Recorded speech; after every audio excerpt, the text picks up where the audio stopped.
আমার নবী কান্দে।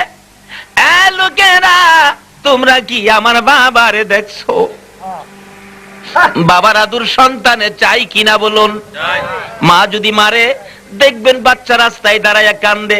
কেউ যদি জিজ্ঞেস করে কান্দো কেন? আমার আব্বু আসুক, আব্বু আইলে কমু। কয় না এরকম? আব্বু আইলে কমু। বাবারে দেখে রাস্তার মধ্যে আর কথা কইতে পারে না, খালি কান্দে। আব্বু, আব্বু কি হয়েছে বাবা তোমার? আব্বু গো, আমার আম্মু আমারে মারছে। বাবা দেখবেন সান্ত্বনা দেওয়ার জন্য বলে, আয় বাবা বুকে আয়, কান্দিস না, তোর মারে বাড়ির থেকে বাইরে কইরা দিমু। আসলে কি বাইরে কইরা দিব? কিন্তু তারা সান্ত্বনা দেয়। আমার নবী এমন একটা সান্ত্বনা জীবনে পায় না। আমার আল্লাহ বলে, বন্ধু গো, এতিম করে তোমারে পাঠাইলাম দেখি তোমারে নি দুনিয়ার মানুষের মধ্যে কেউ ভালোবাসে। ও বন্ধু, এতিম বলেও যদি তুমি নবীরে কেউ ভালোবাসে গো, আমি আল্লাহ ভালোবাসা দিয়ে আমার জান্নাতের মেহমান বানাইবো। সুবহানাল্লাহ।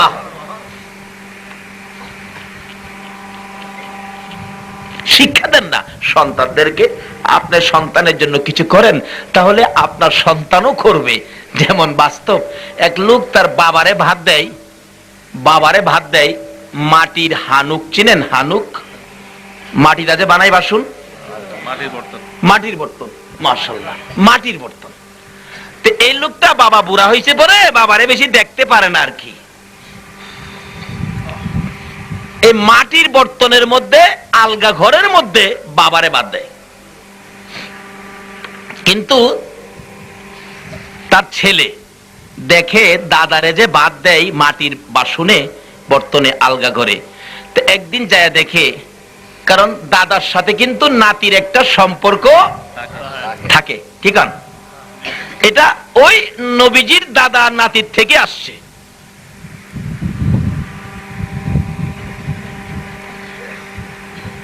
ডাকতেছে, দাদা খাইছো? কো ভাই খাইছি তো, কিন্তু আজকে যে ভাত দিছে তোর মা, আমার পেটটা ভরে নাই, আর 4টা ভাত যদি দিত। দাদা, আর ভাত লাগবে তোমার? কিন্তু এক মাপে প্রত্যেক দিন দেয়, কিন্তু এই মাপেই দিছে, আজকে খেয়ে পেটটা ভরে নাই আর কি। বুড়া মানুষ তো একটু দরকার ছিল, কিন্তু লজ্জায় কয় না, ভয় পায়, আবার কি না কি কইয়া বসে, এই জন্য কয় না। নাতি কয়, দাদা দাও তোমার বাসনটা, আমি নিয়ে আসি। না না ভাই, আবার তুই ভাতে লেগে গেলে আবার নিয়ে আমার ভাত বন্ধই কইরা দেয়, কি করবো রে বাবা, থাক, যাইস না ভাই, যাইস না। না জামুই। নাতি এই ভাতের মাটির বাসনটা নিয়ে দৌড় মারছে, উঠানে যায়া ইচ্ছা করে বাসনটা ফালাইয়া ভেঙে ফেলছে। বাসন ভাঙে খুব কান্নাকাটি করতেছে ছেলেটা। তার বাবা দৌড়া এসে টাইনা কুলে নিছে। বাবা, বাবা কি ব্যাপার, কাঁদতেছো কেন? এইভাবে কাঁদতেছো কেন? আব্বা কান্দি যে এই বাসনটা, মাটির বাসনটা যে আমি ভেঙে ফেলছি, মাটির বর্তনটা, এই জন্য কাঁদতেছি। বাবা কই, একটা কথা কইলে তুমি, মাটির বর্তন আর কত, একটা ভাঙছো, আমি 10টা কিনা নিয়ামু, কান্দো কে বাবা, আয় আমার কুলে, কান্দিস না। ছেলেটা কয়, আব্বু আমি তো 10টা বাসনের জন্য কান্দি না, আমি তো এই বাসনটার লেগে কান্দি। কেন? যেই বাসনের মধ্যে তুমি তোমার বাবারে মাইপা মাইপা বাদ দিছো, আমি এই বাসনটা দিয়া মাইপা তোমারেও বাদ দিতাম। যে যা শিখাইবেন তাই সন্তানে শিখবে। আজকে আবু তৈয়ব ভাই দোয়া শিখাইলে আজকে সন্তানেরা দোয়াই শিখবে। আল্লাহু আকবার। শুধু আবু তৈয়ব ভাই কেন, প্রত্যেকটা মুসলমান ঘরে ঘরে এই সমস্ত অনুষ্ঠান করে দোয়া শিখান দরকার আছে কিনা বলুন? আমার নবী বলেছেন, আদ-দুআউ মুখুল ইবাদা, সকল জিনিসের সারমর্ম হবে এই দোয়া। দুইটা হাত বাড়ান না আল্লাহর দরবারে। বলতেছিলাম, আমার নবী এই দোয়া, এই মায়া কার কাছ থেকে পাবে? বাবা হইয়া যে আদর করত, বাবার আদর নবী কোনদিন পায় না, বিদায় খালি কান্দে। যারে পায় তারে জিজ্ঞেস করেন, ও পথিকেরা শুনুন, আমার আব্বুরে দেখছেন? তোমার আব্বুকে চিনি না, তোমার আব্বু কোথায় জানি না। আমার নবী কারো কাছে যখন বাবার খবর পায় না, চোখের পানি ছাড়তে ছাড়তে উঁচু পাহাড়ের উপরে যাইয়া উঠছে। আল্লাহু আকবার। সবচেয়ে উঁচু পাহাড় মক্কা নগরীতে, যে পাহাড়ে উঠলে নবীর ধারণা ছিল এই মক্কা নগরীতে যদি কোথাও আমার বাবা লুকাইয়া থাকে গো, এই পাহাড়ে উঠলে বাবার সন্ধান পাওয়া যাবে। পাহাড়ের উপরে উঠে আমার নবী, শিশু নবী, মায়ার নবী পাহাড়ে উঠে সামনের দিকে দাঁড়াইয়া দাঁড়াইয়া কান্দে আর ডাকে, বাবা বাবা গো, আমার এতিম করি কই গেলা গো বাবা, একবার আসো, পাহাড়ের উপরে কেউ নাই, একবার আসো, আমি তোমার দেখা দেই।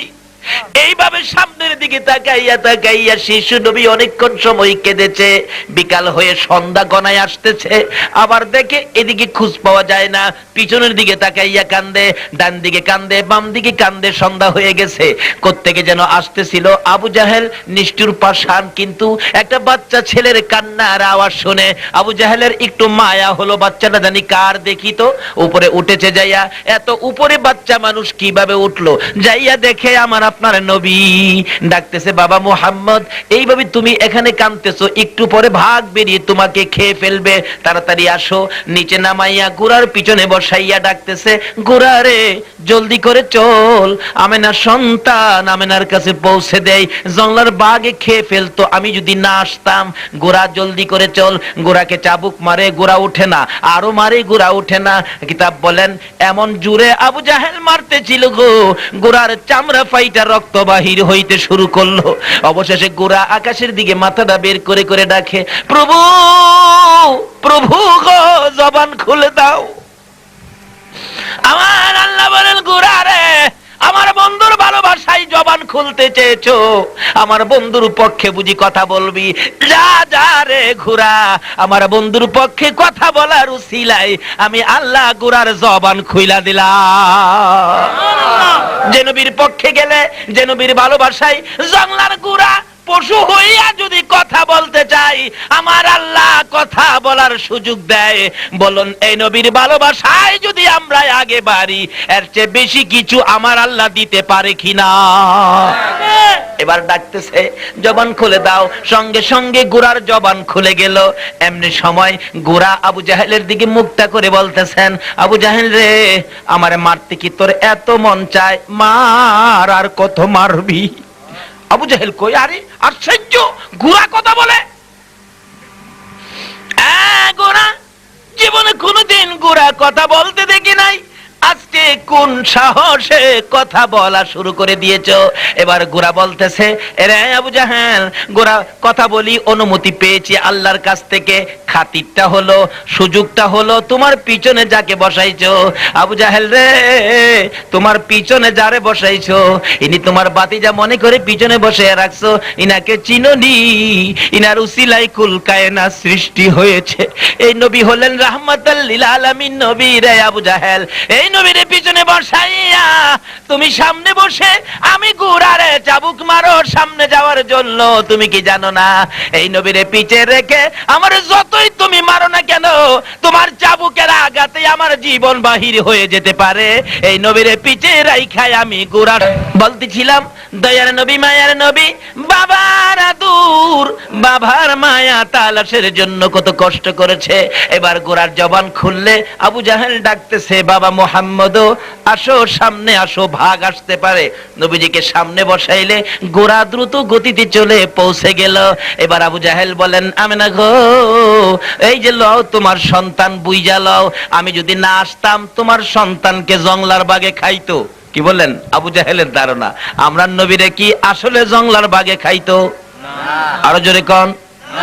আর নবীর উম্মত যে গাউসে পাক, গাউসে পাকের এই তো বাগে খাওয়ার সাহস।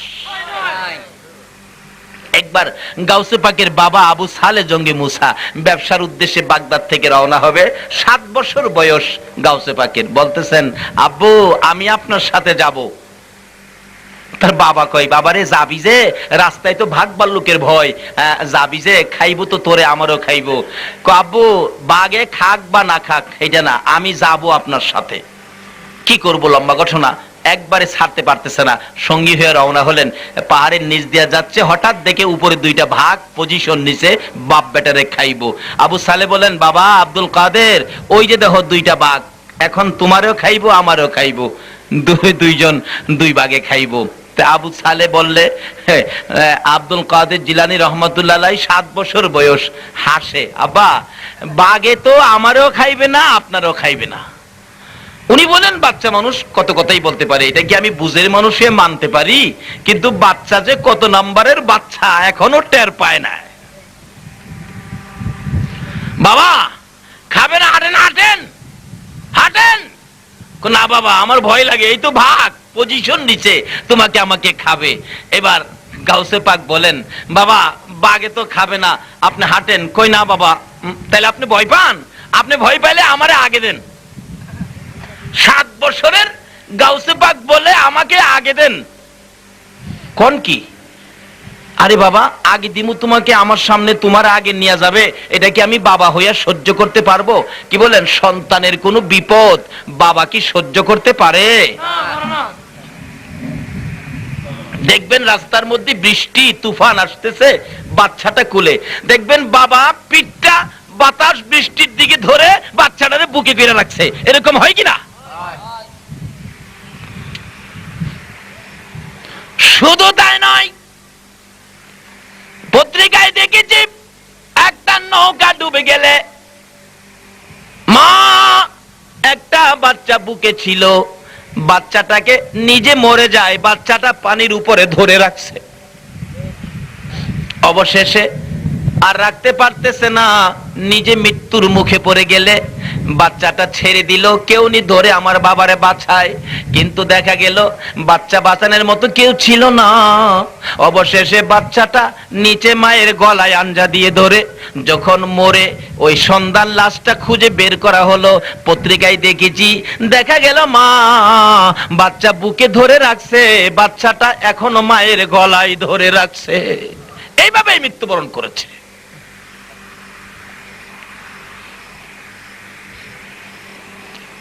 তাই বলতেছিলাম বিপদে বাচ্চাকে কি আগে দিবে কেউ? আবু সালে বলেন আব্দুল কাদের রে আমি আগে যাব রে, তোমাকে আগে দেব না।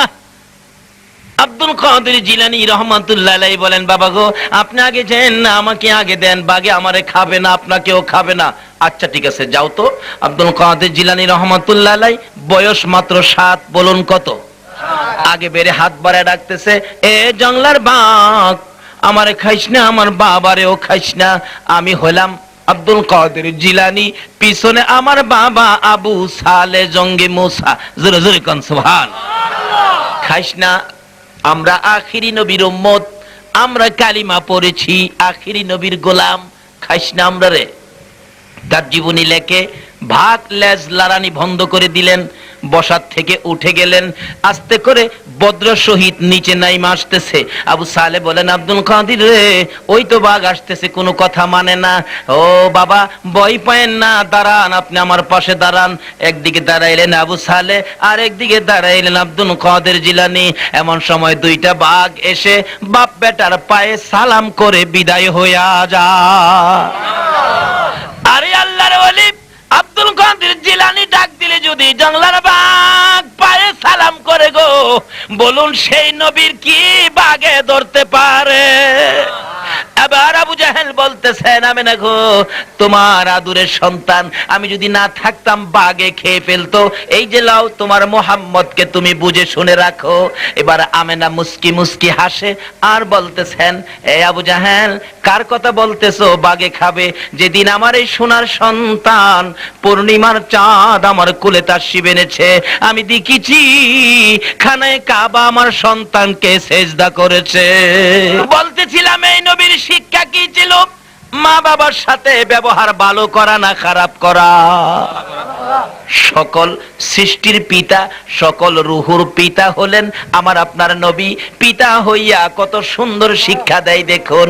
যেদিন হযরতে ইব্রাহিম নবীর কপালে ছিল আমার আপনার নবীর নূরে মুহাম্মাদি, ইব্রাহিম নবীর কপালে যখন ছিল সন্তানাদি নাই, ইব্রাহিম নবী বলেন রাত্রে যখন আমি ঘুমাইতাম শুনতাম আমার কপালের মধ্যে কে যেন টুনটুন করে আল্লাহ আল্লাহ নামের জিকির করে। আল্লাহু আকবার। ইব্রাহিম নবী ডাকে মাবুদ রে, আ মাবুদ আমি যখন ঘুমের ঘরে ঘুমাইয়া যাই আমার কপালের মধ্যে কে নড়ে চড়ে আমি তো বুঝতে পারি না। এমনি সময় আমার আল্লাহ বলেন, ইব্রাহিম রে, তুমি যখন ঘুমিয়ে যাও, আমি যার খাতিরে তুমি ইব্রাহিমকেও বানাইছি, আমার ওই খাতিরের বন্ধু, আমার ভালোবাসার বন্ধু নূরে মুহাম্মাদি সাল্লাল্লাহু আলাইহি ওয়াসাল্লাম তোমার কপালের মধ্যে নড়ে চড়ে আমি বন্ধুর প্রেমের গান গাই। ইব্রাহিম নবী কয়, তাই নাকি খোদা? হাই রে হাই, কেমনে জানি আসবে গো, আমার যে সন্তানাদি নাই, এটা আমি কিভাবে পাবো? ইব্রাহিম নবী রাত্রে নবীর প্রেমে গুনগুন করে গান গায় একটা সন্তানের জন্য, একটা ছেলে দে রে মাবুদ, একটা ছেলে দে, রোজগার খাইবার আশা নাই রে, মাটি দিব কে? একটা ছেলে দে রে মাবুদ, একটা ছেলে দে, কামাই খাইবার আশা নাই রে, মাটি দিব কে? আল্লাহ কয়, কি রে ইব্রাহিম, কিসের গান গাস? না খোদা গো, আমার মাটি দিব কে? আমার যে ছেলে নাই। আল্লাহ কয়, যার ছেলে বেলে নাই, হ্যাঁ রে, মাটি দেয় না মানুষ, লোকেরা মাটি দেয় না। আসল প্রেমের কথা আর কয় না, ওই যে কপালের মধ্যে নড়ে ছড়ে, এইটা কবে আইবো? বলতেছিলাম আমার নবী কি শিক্ষা দেয়। ও সন্তানের বাবারা শোনো, ও সন্তানেরা শোনো। এবার সন্তান হয়ে গেল, কবুল করলেন আমার আল্লাহ, জন্মগ্রহণ করেছেন ইসমাইল। বলুন কে জন্ম হলো? এমনি সময় ইসমাইল ছিল মায়ের কাছে মক্কা নগরীতে, আর বিশ্ব সুন্দরী সারার কাছে ছিল ইব্রাহিম। রাত্রে স্বপ্নে দেখে কে যেন বলতেছেন, ইব্রাহিম রে, তোমার বন্ধু তোমার প্রভুকে খুশি করার জন্য তুমি কুরবানি করো। কুরবানি করলেন 100 উট, কুরবানি করো। কুরবানি করলেন 100 দুম্বা, কুরবানি করো। কুরবানি করলেন 100 বকরি, 100 ছাগল। রে ইব্রাহিম, তোমার সবচেয়ে প্রিয় বস্তু কুরবানি করো। ইব্রাহিম ভাবতেছেন, আমার সবচেয়ে প্রিয় বস্তু একমাত্র ছেলে ইসমাইল ছাড়া কেউ হতে পারে না। সকালবেলা ঘোড়া চালাইয়া মক্কা নগরীতে যাইয়া কানে কাবার পাশে হাজেরার পাশে যাইয়া হাজির। হাজেরা, হাজেরা কি প্রাণের স্বামী, আমার ছেলে ইসমাইল কই? আছে তো বাড়িতে। আমার ইসমাইলকে গোসল করাইয়া সুন্দর পোশাক পরাইয়া দে, আমি ইসমাইলকে লইয়া আমার বন্ধুর বাড়িতে বেড়াইতে যাব। তাই নাকি? ও মা হইয়া সন্তান গোসল করায়। বলুন, সন্তানের উপর যদি কোনো বিপদ আসে গো, আগে জানে কে? আর জোরে কোন, আগে জানে কে? ইসমাইলকে গোসল দিতে যাইয়া মা বারবার খালি ইসমাইলের চেহারার দিকে তাকাইয়া থাকে। ইসমাইল বলেন, মা গো, এইভাবে কোনোদিন গোসল দিতে যাইয়া তাকাইয়া থাকো না, কি দেখো, কি কি ব্যাপারটা কি? ইসমাইলের মা বলেন, বাবা ইসমাইল রে, তোরে লইয়া তোর বাবার বন্ধুর বাড়িতে বেড়াইতে যাবে। কেন জানি রে, আমার কলিজার মধ্যে ধাক্কা লাগে। আগে কে জানে ছেলের বিপদ? আমার নবী ছিলেন ইসমাইলের কপালে। কি শিক্ষা দেয় ইসমাইল? আমার নবী নূরানি জগৎ থেকে কি শিক্ষা দেয়? ও নবীর উম্মতেরা, নবীর সন্ধান নিলা না। ইসমাইল বলতেছেন, মাগো, এটা তো ভালো কথা, আপনি কেন দুঃখ নিচ্ছেন? আমার বাবার বন্ধুর বাড়িতে বেড়াইতে যাব, জামা সুন্দর করে পরাইয়া 2 গালে 2টা চুমো দিলেন, এমন একটা আদর মা সন্তান রে করে কিনা? আদর করে চুমো দিয়ে ছেড়ে দিয়ে বলতেছেন, ইসমাইল যাও তোমার বাবার সঙ্গে, তোমার বাবার বন্ধু তোমারে কেমন আদর করে আমি মায়ের কাছে কিন্তু আয়সা তুমি বলবা। শুনছো? বলবা কিন্তু।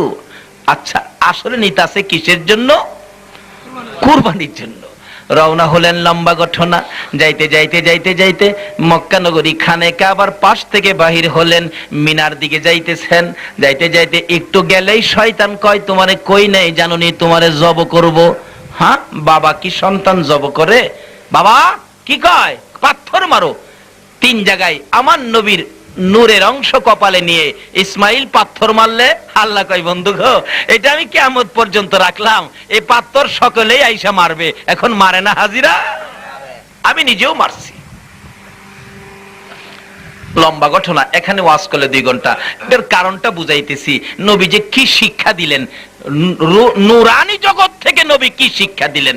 এবার আইসা গেছে 3 বারের পরে বলতেছেন, পাথর মারো। হ্যাঁ, শয়তান।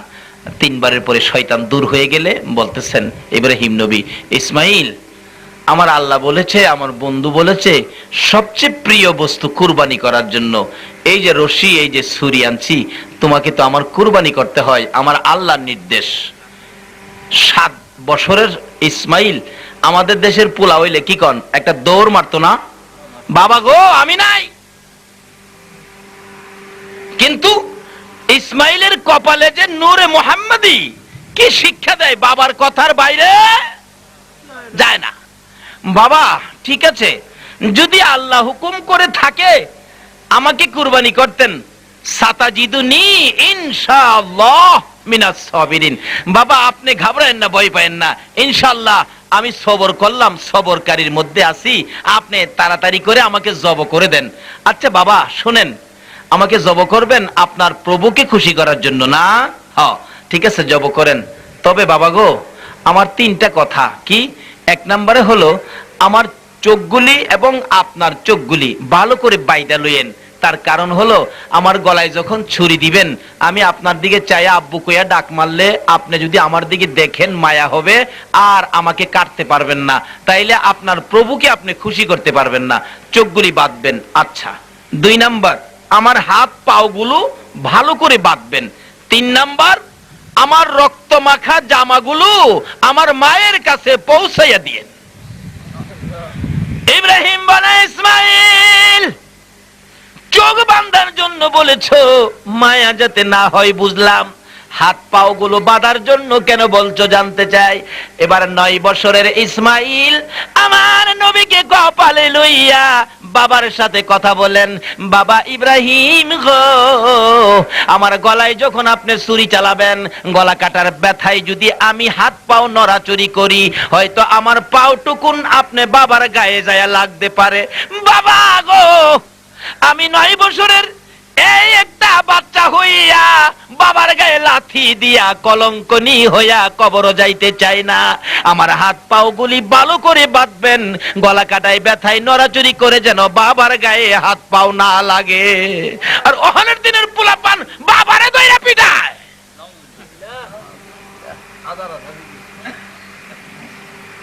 ওই দিন মাহফিলে গেলে হুজুর আমাদের বড় একজন দাতা আসে নাই কেন, সম্পত্তি লইয়া তার ছেলে ছুরি দিয়া বাবারে 2টা আঘাত করছে, হসপিটালে পাঠাইছে। এই সোনার সন্তান আছে না আমরা বাংলাদেশে? তাই নবী মানেন, নবীর পক্ষে আসেন, নবীর উম্মত হন। নবী নুরানি জগৎ থেকে কি শিক্ষা দেয়? বাবা ইব্রাহিম আমার পাও যদি আপনার গায়ে লাগে বেয়াদবি হবে, আমি বিদায় মুহূর্তে বেয়াদব হয়ে যাইতে চাই না। আমার নবী বলেছেন বেয়াদব আল্লাহর রহমত থেকে বঞ্চিত, রহমত পাবে না। এরকম বেয়াদবি আমাদের দেশের সন্তানদের মধ্যে আছে কি না? ও বাবারা আর নয়, আসো না নবীর শিক্ষায় শিক্ষিত হও, নবীর জীবনী খুলে দেখো কি সুন্দর জিনিস নবী আমাদেরকে উপহার দিয়ে গেছেন। তাই বলতেছিলাম ইসমাইল বলতেছেন বাবা গো হাত পাও গুলি ভালো করে বাঁধবা, বাবা রক্ত মাখার জামা তোমার মায়ের কাছে দেওয়ার জন্য কেন বললা? এবার বলতেছেন ইসমাইল বাবা গো আমার মা কেন জানি আমাকে বিদায় দেওয়ার সময় চোখের পানি ছেড়েছে, আমাকে 2 গালে চুমাইয়া বলেছে তোমার বাবার বন্ধু কেমন আদর করে বলে যাওয়ার জন্য। বাবা গো আমি যদি কুরবানি হয়ে যাই আমার মা তো জীবনে আর আমারে দেখবে না, বাবা আমার রক্ত মাখা জামাগুলো মায়ের কাছে পৌঁছাইয়া দিও। মা যখন আমার ব্যথায় কাঁদতে কাঁদতে অস্থির হয়ে যাবে, আমার মন বলে এই রক্ত মাখা জামাগুলো আমার মা বুকে লইয়া আমার মার কলিজায় শান্তি দিবে। আমার নবী কি শিক্ষা দেয়, নুরানি জগৎ থেকে কি শিক্ষা দিল। তাই নবী বলেছে ওই মা বাবা হবে বুদ্ধিমান যারা দুনিয়ার থেকে আসার আগে এমন সন্তান দুনিয়াতে রাইখে আসছে, যারা মা বাবাকে কবরে শুয়াইয়া মা বাবার কথা ভুলে নাই। যারা ভুলে গেছেন আপনার মা বাবা কবর থেকে ডাকতেছে তু তাওয়াঙ্গার গারসুদি আজ মালে মা, তু তাওয়াঙ্গার গারসুদি আজ মালে মা, তো চারা গাফেল সুদি আজ হালে মা। বাবারে ও বাবা আমরা 2 জনে কবরে শুয়ায়া আমাদের ব্যাপারে এত গাফেল তুই কেমনি হইলি? তুই যখন চট্টগ্রামে ভার্সিটিতে লেখাপড়া করতে 1 মাস পরে পরে বাড়িতে আসতে, 1 মাসের পরে যদি একটা দিন বেশি হইতো আমি মা সারাদিন কাঁদতে কাঁদতে কাপড় ভিজাইতাম, রাত্রে কাঁদতে কাঁদতে বালিশ ভিজাইতাম, তুই না আসা পর্যন্ত আমার ঘুম হইতো না। আমারে কবরে শুয়ায়া এইভাবে কেমনে আমার ব্যাপারে গাফেল হয়ে গেলে? এই শিক্ষা আমার নবী দিয়েছেন। কি করবেন আসুন আগে বাড়ি। কষ্ট হইতেছে আপনাদের? আসুন আগে বাড়ি। আমার নবী শিক্ষা দিলেন, ইব্রাহিম নবী এবার শুরু করে দিলেন কুরবানি করবেন। ছুরি দিয়া পুষাইতেছে কিন্তু গলা কাটে না। আল্লাহ বলেন, ইব্রাহিম রে, এটা তো কুরবানি নয় রে, এটা প্রেমের বাহানা। জোরে জোরে কোন সুবহানাল্লাহ। ইসমাইলের কপালে আমার বন্ধু, ইসমাইল যদি কুরবানি হয়ে যায় তাহলে তো আমার প্রেমের খেলা জমবে না। অনেকক্ষণ সময় যখন ছুরি দিয়ে ডাকলেন, কাটলেন না। ডাকতেছে, ছুরি কাটস না কেন, কি ব্যাপার কাটস না কেন? ছুরি জবাব দেয়, ইব্রাহিম তুমি তো ধাক্কা দাও একবার, আমার আল্লাহ নিষেধ করে ৭০ বার। এখন কি তোমার কথা শুনবো না আমার আল্লাহর কথা শুনবো? অবশেষে বলতেছেন, না আমি তো বন্ধুকে খুশি করার জন্য করতেছিলাম সেই কাজ। আবার জুড়ে যখন চালাইলেন, আমার আল্লাহ কয়, ও ফেরেশতারা, জান্নাত থেকে একটা দুম্বা নিয়ে আমার ইব্রাহিমের ছুরির নিচে তুলে ধর, আর ইসমাইলকে কোলে লইয়া জিব্রাইল তুমি কোলে লইয়া আদর করতে থাকো। কেন? ইসমাইলের মা বলেছিলেন, তোমার বাবার বন্ধু কেমন আদর করে আমারে কিন্তু বইলো। এবার জিব্রাইলের কুলে ইসমাইল, আচ্ছা আদরটা কেমন হইলো বলুন তো? এই পৃথিবীতে কি আর কেউ জিব্রাইলের কুলে উঠতে পারছে? আরে ইসমাইল তো জিব্রাইলের কুলে উঠছে ইসমাইলের গুণে নয়, ইসমাইলের কপালে ছিল নূরে মুহাম্মাদি সাল্লাল্লাহু আলাইহি ওয়াসাল্লাম।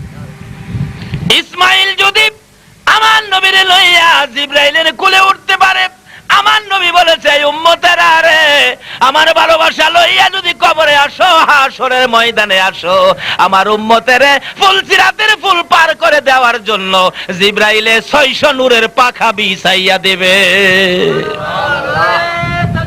আল্লাহু আকবার, ইয়া রাসূলুল্লাহ, ইয়া গাউসুল আজম দস্তগীর, জিন্দাবাদ জিন্দাবাদ জিন্দাবাদ জিন্দাবাদ।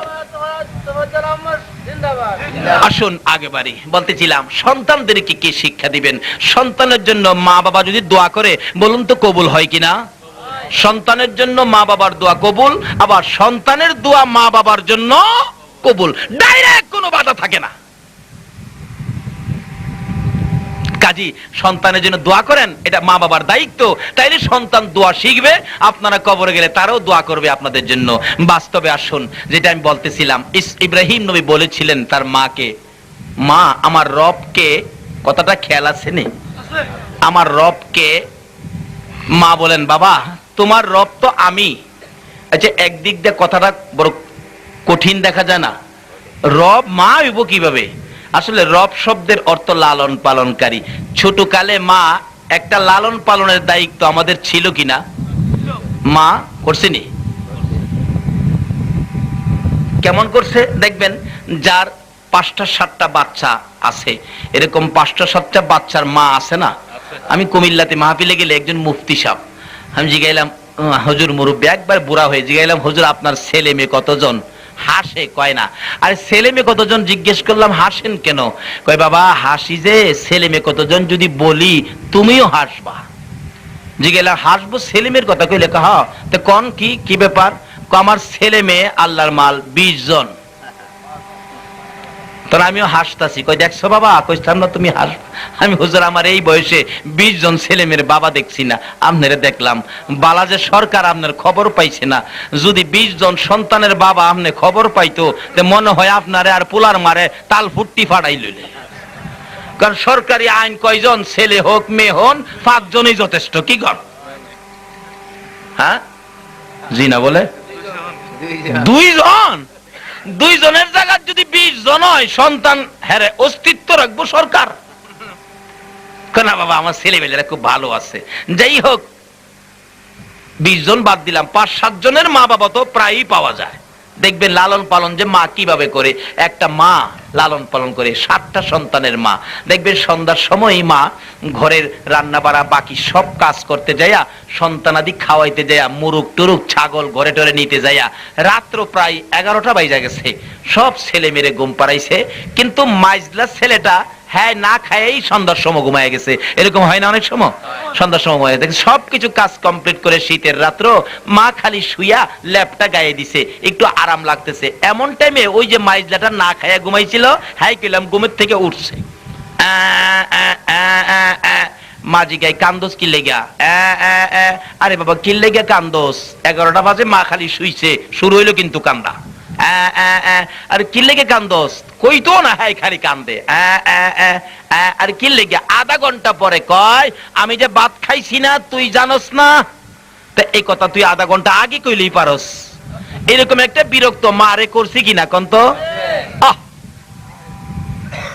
এই মাকে যদি কেউ আঘাত দিয়ে থাকো, নামাজি হতে পারো, মুফতি হতে পারো, মুফাসসির হতে পারো, মক্কা মদিনার ইমাম সাহেব যদি হইয়া যাও, আল্লাহর জান্নাতে জায়গা হবে না। আরে মা বাবার কথা মতো যেজন চলে না, বলুন, মা বাবার কথা মতো যেজন চলে না, আল্লাহ নবীজির দয়া তারা পাবি না। হায়রে আল্লাহ নবীজির দয়া।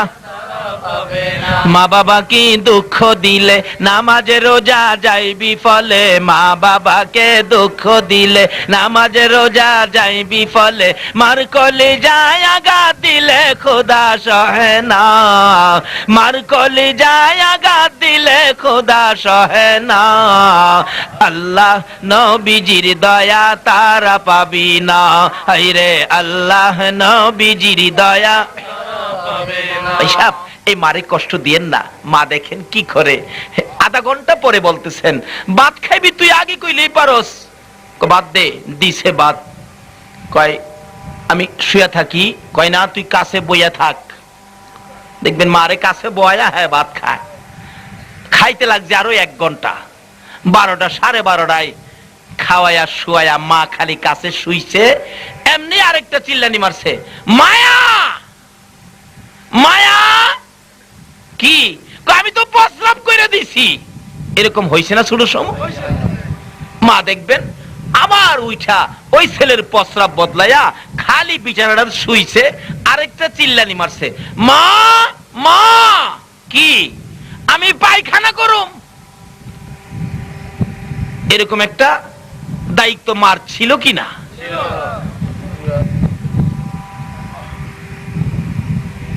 পায়খানা করুম, আয় আয়। বাবা গেলাম ঘুমাইতেছে, আয়। উঠানের কিনারে নিয়ে বসাইছে, কি শীত। আধা ঘন্টা হয়েছে, হ্যাঁ বৈশাখ টুনটুনায়া গান গা, tin tin tin tin tin tin tin tin tin tin. মা কই বেটা আধা ঘন্টা হয়েছে টিন টিন করস, তোর পায়খানা হয়েছে নি? কইলে তো আমি কমু। 1 ঘন্টা বই রয়েছে, এরপরে মায়া হইছে, তোর জ্বালা পায়খানাও করতাম না। পানি দিয়ে পরিষ্কার করে ঘরের মধ্যে নিয়ে খালি শোয়া, নিজেও শুইছে। আরেকটাই ডাক মারছে, মা। কি? আমার ঘুম ভেঙে গেছে, আমারে কুলে ল। দেখছেন, মা কুলে লইয়া আমার উঠানে নিয়ে যা, নিয়ে গেছে, আমারে লইয়া আট। মা এইভাবে সন্তানগুলো সবগুলো সেটিং করতে যাইয়া শোনা যায় মসজিদে আজান পড়ে গেছে, আসসালাতু খায়রুম মিনান। মা এমন ভাবে সন্তানের লালন পালনের দায়িত্ব পালন করতে যাইয়া জীবনে কতগুলো রাত্র সন্ধ্যার থেকে ফজরের আজান বিছানায় শুইতে পারে না।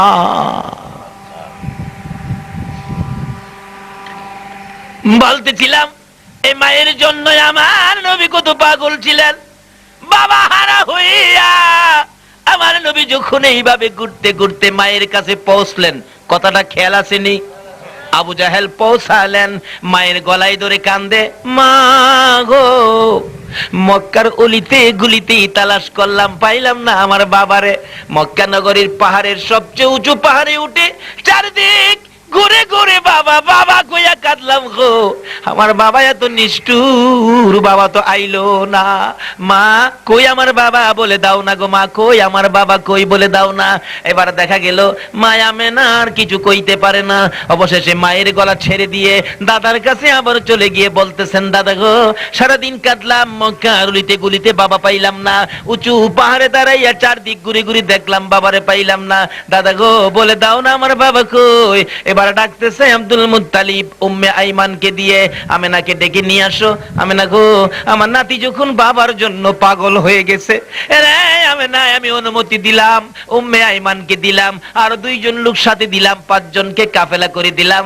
আমার নাতিকে লইয়া একবার মদিনার থেকে যাও, মদিনাতে যাইয়া গো আমার কলিজার টুকরা খাজা আব্দুল্লাহর কবর আমার নাতি মুহাম্মদ রে দেখাইয়া নিয়ে আসো, কবরটাও একটু দেখাইয়া নিয়ে আসো। আমেনা বলেন সইতে পারি না, এই কবরের কাছে গেলে আমি আমেনা কেমনে সইব? কি করবে? সন্তানকে সান্ত্বনা দেওয়ার জন্য 5 জনের কাফেলা করে মক্কা থেকে রওনা হয়ে গেলেন। পিছন দিয়ে আব্দুল মুত্তালিব ডাকতেছে, আমেনা গো, ও আমেনা, বেশি দিন দেরি করো না, আমি আমার নাতিরে না দেখলে আমার কলিজা মানে না। শিশু নবী মায়ের সঙ্গী হইয়া যায় বাবার কবর দেখতে। মদিনায় যাইয়া একটা কবরের পাশে আমেনা দাঁড়াইয়া দাঁড়াইয়া কান্দে, চোখের পানি খালি মুছতেছে। আমার নবী, শিশু নবী মায়ের পাশে দাঁড়াইয়া ডাকে, মা গো, এইখানে তুমি কেন কান্দো আমি জানতে চাই। এবার জবাব দেন আমেনা, বাবা মুহাম্মদ, যে বাবার জন্য মক্কা নগরীতে খালি কাঁদছো আর ঘুরছো, উঁচু পাহাড়ের উপরে উঠে তালাশ করছো, তোমার বাবা খাজা আব্দুল্লাহ এই মাটির মধ্যে ঘুমাইয়া রইছে। এই বলে আমেনা আর কথা বলতে পারে না। আমার নবী বাবার মাথার পাশে বসে বসে কান্দে, বাবা গো, এত নিষ্ঠুর কেমনে হইলা গো বাবা, উঠো না, আমার একবার কোলে লাও না, আমার 2টা গালে চুমু দাও না, আমার একটু আদর করে দাও না গো বাবা। বাম দিকে বসে কাঁদতেছে, ডান দিকে বসে কাঁদতেছে, পায়ের পাশে বসে বসে মাটির মধ্যে 2টা হাত লাগায় আমার নবী কাঁদলে, বাবা গো, এখনো তুমি উঠো না। কিতাব বলে খাজা আব্দুল্লাহ মাটির নিচ থেকে ডাকতেছে, প্রভু গো, আমার কবরের মাটি সরাইয়া দাও না গো আল্লাহ, আমি আমার শিশু মুহাম্মদ রে একবার বুকে লইয়া 2 গালে চুমাইয়া দেয়। আমার আল্লাহ বলেন, এ রে খাজা আব্দুল্লাহ, এই মাটি সরাইলে দুনিয়া কিয়ামত হয়ে যাবে, যাও, তুমি যখন মায়া করেছো যাও, তোমার আর উঠতে হবে না। আমার এই নবী, আমার এই বন্ধুর জন্য কুল মাখলুকাতের অন্তরে মায়া লাগাইয়া দিলাম। দুনিয়ার মানুষের কাছে আমার এতিম নবীর গঠন আমি আল্লাহ বলে দিলাম। যারা এতিম বলে আমার নবীকে ভালোবাসবে গো আব্দুল্লাহ, তোমার উঠতে হবে না, আমার বন্ধুকে ভালোবাসার জন্য ঘোষণা দিয়ে দিলাম। যারা আমার ঘোষণায় আমার এই বন্ধুকে ভালোবাসা দিবে, আমি আল্লাহ তাদেরকে ভালোবাসবো। জোরে জোরে কন্যা সুবহানাল্লাহ। আমার নবী শিক্ষা দিলেন এইভাবে কান্দা, বাবার কবরের পাশে গুনগুন গুনগুন করে কানলে। আমার আল্লাহ বলেন, বন্ধু গো, আর একটা ঘোষণা আমি করে দিলাম, কি, তুমি যেমন বাবার কবরের পাশে 2টা চোখের পানি ছেড়ে ছেড়ে কাঁদছো, ও বন্ধু, কথা দিলাম এইভাবে যদি তোমার উম্মতেরা বাবার কবরের পাশে যাইয়া 2টা চোখের পানি ছেড়ে ছেড়ে কান্দে, এই কোন সন্তান যদি বাবার কবরের পাশে 1 ফোঁটা চোখের পানি আমাকে দিতে পারে, এই চোখের পানির উসিলায় তোমার দিকে তাকাইয়া তার বাবার কবর জান্নাতের বাগান বানাইয়া দেব। এইভাবে আমার নবী উম্মতের হাতে কত সুন্দর করে সিস্টেম করে দিয়ে গেছেন, কোন জায়গায় কি করতে হবে। আসুন আগে বাড়ি, শুধু বাবা নয়, মায়ের বেলা কি হয়েছে, মদিনার থেকে মক্কার দিকে আবার রওনা করলে আবওয়া নামক স্থানে আসার পর মা আমেনা বলতেছেন, উম্মে আইমান, জি, তাবু টানাও, শারীরিক অবস্থা ভালো না, হাঁটতে পারতেছি না। তাবু টানাইয়া ভিতরে শুইয়া বলতেছেন, উম্মে আইমান রে, আমার শরীরটা ভালো না, জ্বর আইসা গেছে, আমার মাথায় পানি দাও। একটু পানি মাথায় দেওয়ার সঙ্গে সঙ্গে আমেনা বলতেছেন, উম্মে আইমান রে, এই মরুভূমির মধ্যে সবগুলো পানি আমার মাথায় দিস না, আমার বাবা মুহাম্মদের যদি পানির প্রয়োজন হয় পানি কোত্থেকে পাবি। উম্মে আইমান রে, আমার মাথায় আর পানি দিস না, এই পানিগুলো আমার বাবার জন্য রেখে দিলাম। একটু পরে অবস্থা বেশি খারাপ হয়ে গেলে আমেনা ডাকতেছে, উম্মে আইমান, আমার বাবা কই, আন আমার পাশে নিয়ে আসো। আমার নবী মায়ের কাছে যাইয়া দেখে মায়ের চেহারাটা জানি কেমন কেমন হয়ে গেল। মায়ের গলায় আঞ্জায়া দড়ি কানলে, মা, মা গো মা, তোমার অবস্থা কেন এমন দেখা যায়? আমেনা টাইনা টাইনা বুকে লইয়া 2 গালে চুমাইয়া চুমাইয়া বলতেছে, উম্মে আইমান রে, আয় আমার পাশে আয়, আমার মন বলে আমি বাঁচবো না, আমি যদি মরে যাই আমার বাবারে আদর করবি। উম্মে আইমান বলেন, আমেনা কথা দিলাম গো, আমি তোমার কলিজার টুকরা সন্তানকে মায়ের মতো আদর করব।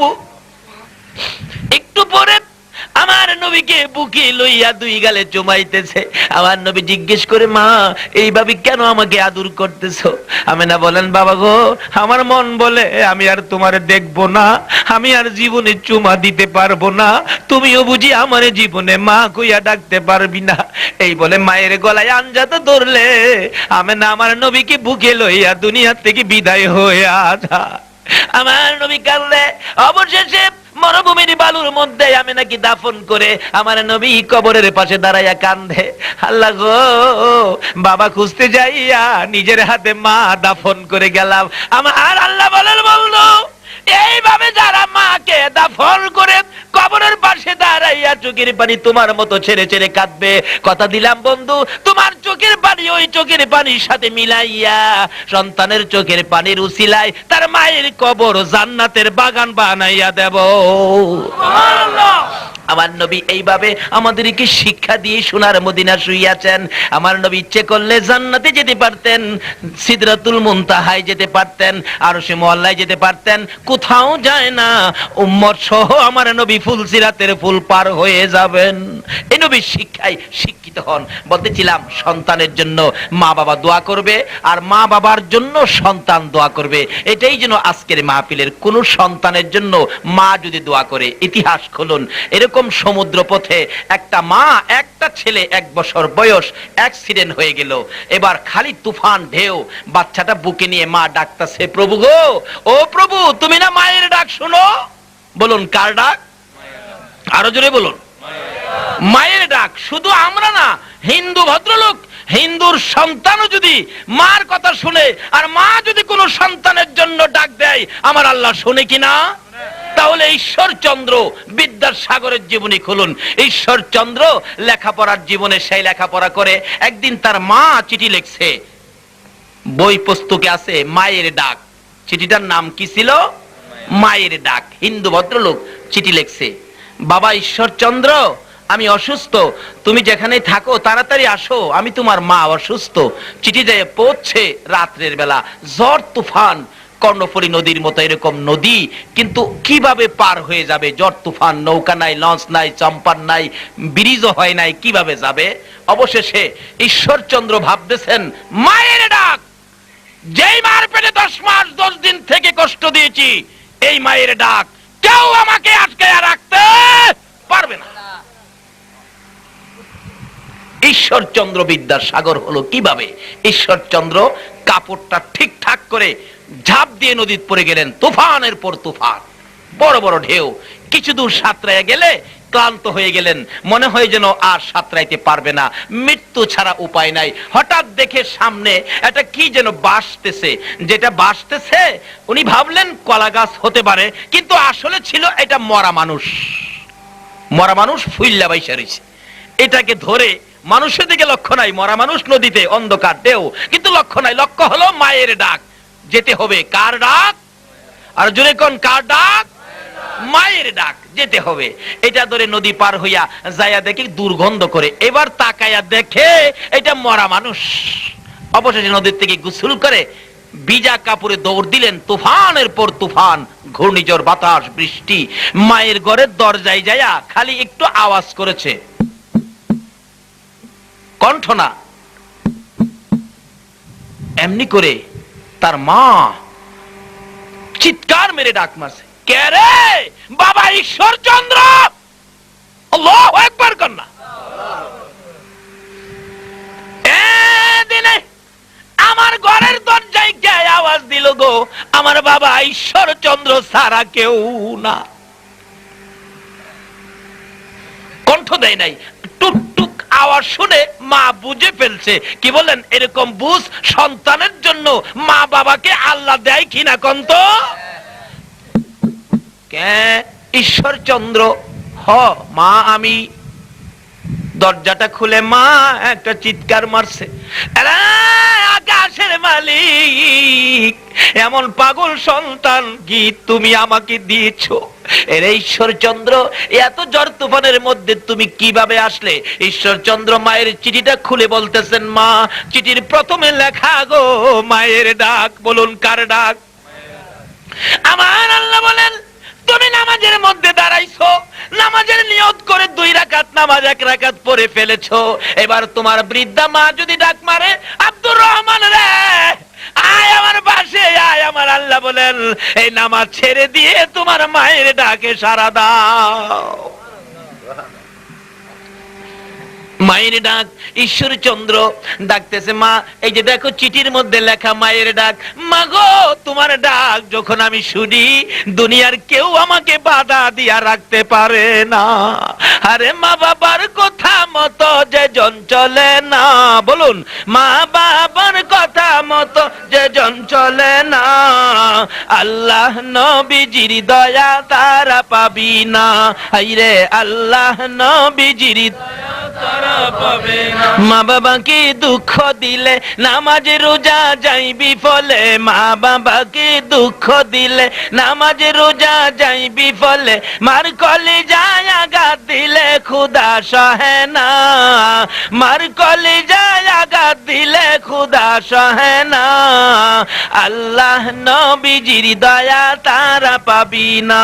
হাইরে আল্লাহ নবীজির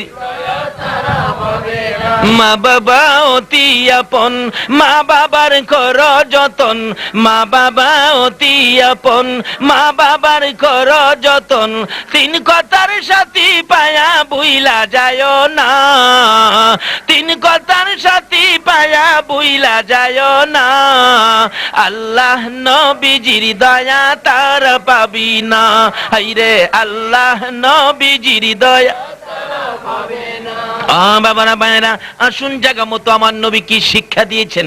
ঈশ্বরচন্দ্র বলেন, মা তোমার ডাক যখন শুনেছি, ঝড় তুফান ঘূর্ণিঝড় আমাকে আটকে রাখতে পারে নাই।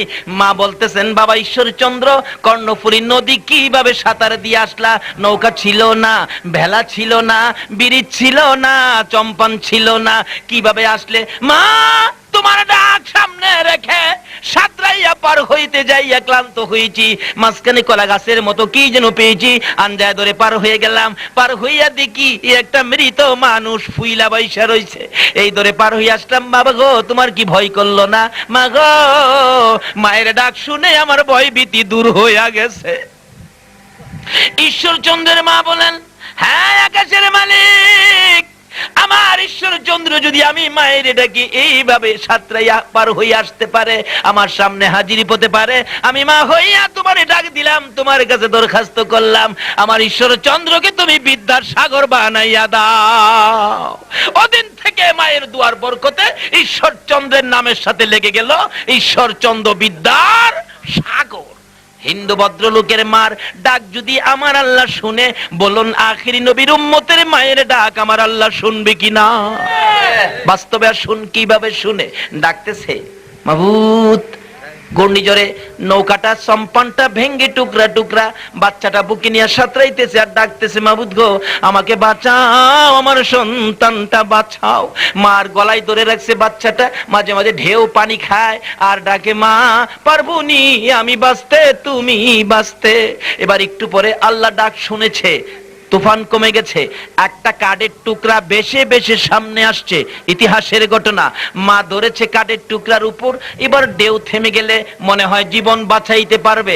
বাচ্চাটার দিকে বারবার তাকাইয়া তাকাইয়া বলে, সন্তান আর কান্দিস না, মন বলে রে তোমাকে বাঁচাইতে পারবো, কান্দো না বাবা। এমনি সময় একটা নিষ্ঠুর যুবক নদীর মধ্যে উদ্দেশ্য খারাপ করে মহিলার দিকে আসতেছে। মহিলাটা কয়, প্রভু গো, এই যুবকটার অবস্থা খারাপ দেখা যায়, নিয়ত ভালো না। আল্লাহ, আমার ইজ্জত আমার সম্মান তোমার কুদরতি হাতে দিলাম, আমার ইজ্জত তোমার হাতে দিলাম, তুমি রক্ষা করো। কিন্তু যুবকটা আসতেছে, কাছাকাছি আইসা গেছে, কিন্তু ইজ্জত রক্ষা হইতেছে না। কি করলেন? বাচ্চাটাকে আগে সরাইতে চাইতেছে। এই নিষ্ঠুর যুবকটা মায়ের কাছ থেকে বাচ্চা সরাইতে চাইতেছে, টানতেছে। মহিলা মানুষ যুবকের সাথে কিভাবে পারবে? বাচ্চাটাকে মায়ের বুক থেকে টাইনা সিনাইয়া নিয়ে মায়ের সামনে নদীর পানির মধ্যে ফেলে দিছে। বাচ্চাটা দুইটা হাত মায়ের দিকে বাড়াইয়া মা মা কইয়া পানির নিচে চলে গেছে। এখনো মা দোয়া করে, মাবুদ তুমি না মায়ের দোয়া কবুল করো গো। আমি মা হইয়া দোয়া করে দিলাম, আমার কলিজার টুকরা সন্তানটাকে তোমার কুদরতি হাতে রাখো, আমানত করলাম রাখো। অথচ বাচ্চা পানির নিচে। অহন মায়ের দোয়া কবুল হয় কিনা বলুন তো? বাচ্চা পানির নিচে, মা দোয়া করলেন হেফাজতে রাখো, আমানত করলাম, আমানত তুমি কিন্তু ঠিক রাখো। বাচ্চা পানির নিচে, মা দোয়া করে দিলেন। এদিক দিয়ে যুবকটা মহিলাটার গায়ে যখন তারপর খালি খালি হাত দিতে চাইলো, এমন সময় পিছনে একটা কুমির এসে যুবকটাকে ধরে টাইনা শেষরাইয়া পিছে নিয়ে মহিলাটার গায়ে হাত দেওয়ার আগে আগে কুমির এসে টুকরা টুকরা করে ছিঁড়ে ফেলাইছে। মহিলাটা দেখে কয়, প্রভু গো, তুমি যেমন আমার ডাক শুনছো, হ্যাঁ মাবুদ, এইভাবে যখন আমার ইজ্জতের হেফাজত তুমি করেছো, আমার বাবা কই, আমার 1 বছরের বাচ্চাটা আমারে ফিরাইয়া দাও। ইতিহাস বলেন উদ্ধারকারী দল অ্যাক্সিডেন্টের খবর পাইয়া জাহাজ নিয়ে ঘুরতেছে, কোনো মানুষ জীবিত পাওয়া যায় কিনা।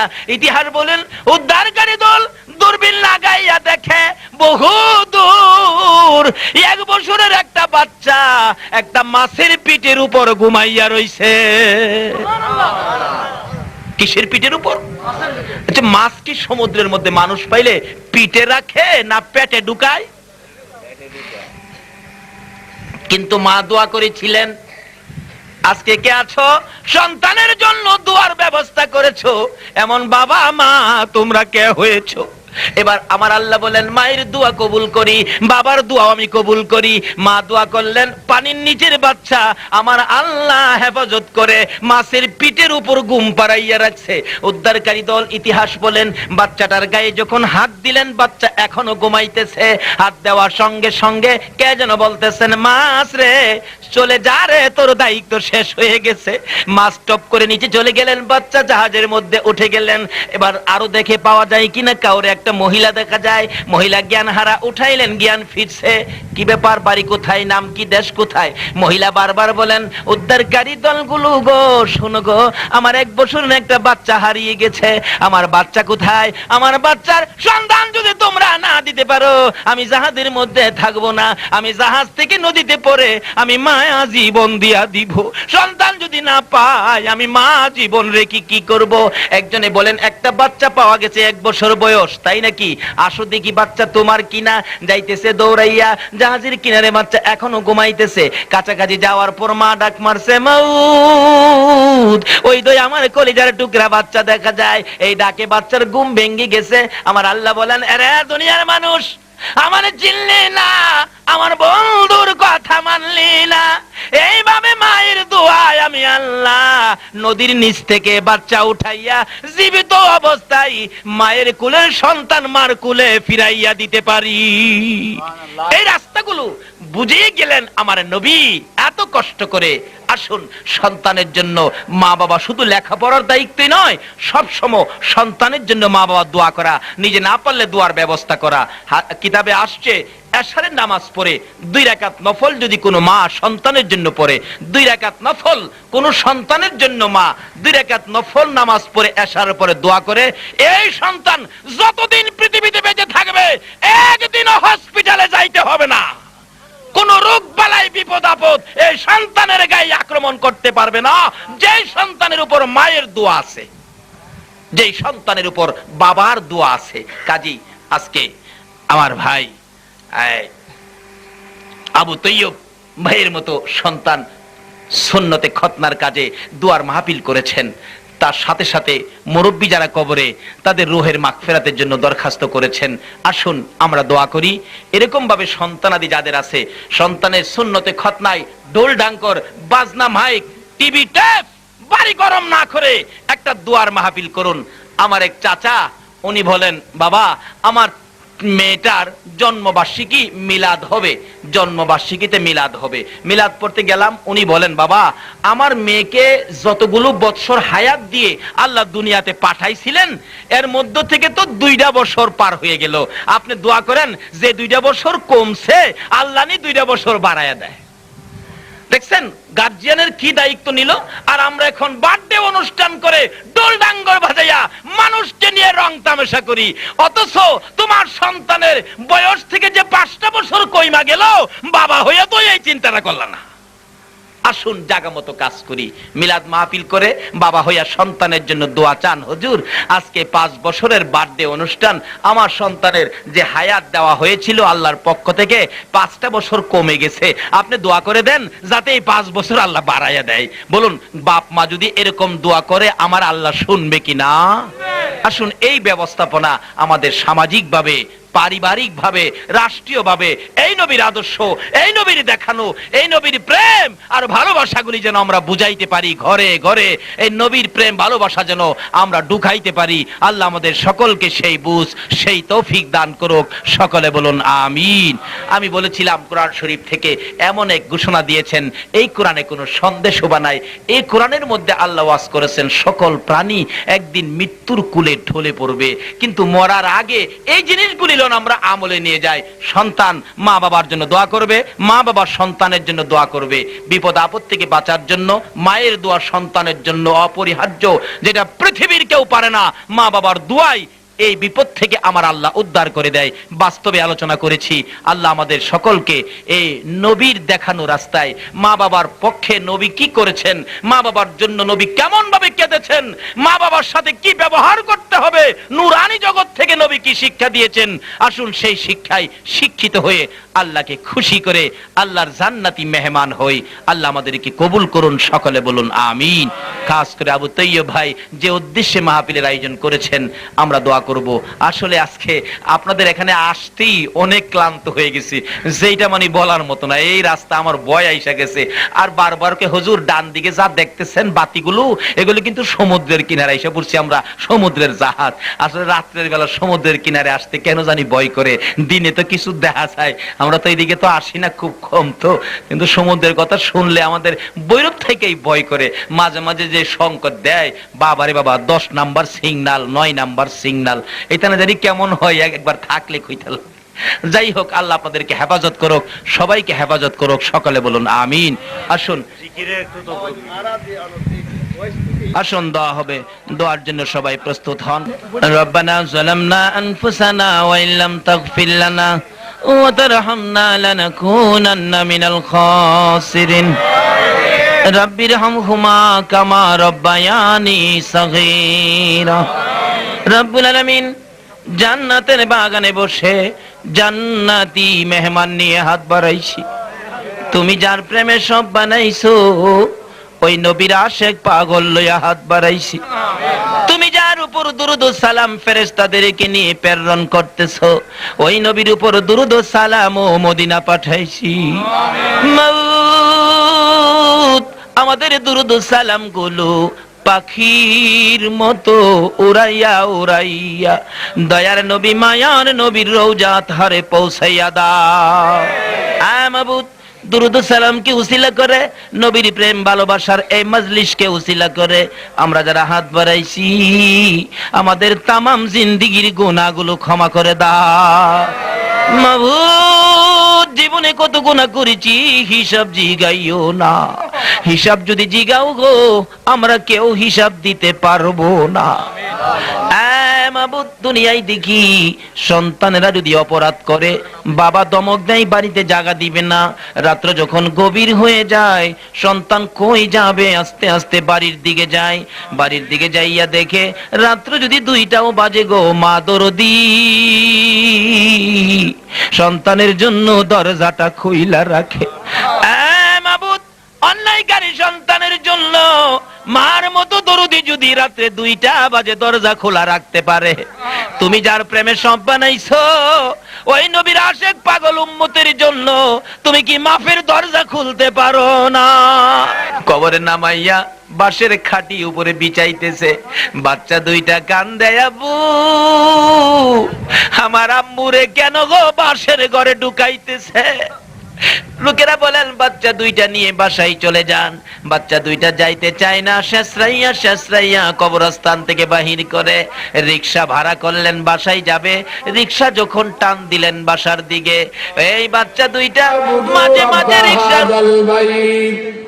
الذي أطعمهم من جوع وآمنهم من خوف فليعبدوا رب هذا البيت ওই ঘরে রক্ষণ ভক্ষণ করবে, ইবাদত করবে, বন্দেগী করবে, আরাধনা করবে, উপাসনা করবে, হেফাজত করবে, যেটা আল্লাহর ঘর। যখন তোমরা আল্লাহর ঘরকে দায়িত্ব নিয়ে নির্ভরশীল হবে, আমি আল্লাহ তোমাদেরকে ক্ষুধায় খাদ্য দেব এবং ভয়ের জন্য তোমাদের নিরাপত্তা দেব। জোরে বলুন সুবহানাল্লাহ। যে আল্লাহ পাক নিজেই বলেছেন ফাদখুলি ফি ইবাদি ওয়াদখুলি জান্নাতি। তোমরা যদি আবেদ হয়ে যাও, যদি আবেদা হয়ে যাও, তার বিনিময়ে আমি আল্লাহ তোমাদের জান্নাত দেব। জান্নাতিন তাজরি মিন তাহতিহাল আনহার, আর জান্নাতের তলদেশ হইতে নহর জারি করা থাকবে। জান্নাতে যেতে গেলে কি করতে হবে বন্ধু? এসো বন্ধু একবার খবর নিয়ে দেখি। আল্লাহ পাক নিজেই বলেছেন ফামান তাবিআ হুদায়া ফালা খাউফুন আলাইহিম ওয়ালা হুম ইয়াহজানুন। তোমরা যদি কোরআনের তাবে হও, কোরআনের যদি ইত্তেবা করো, কোরআনের যদি অনুসরণ করো, তাহলে কোনো ভয় লাগবে না, কোনো ডর থাকবে না।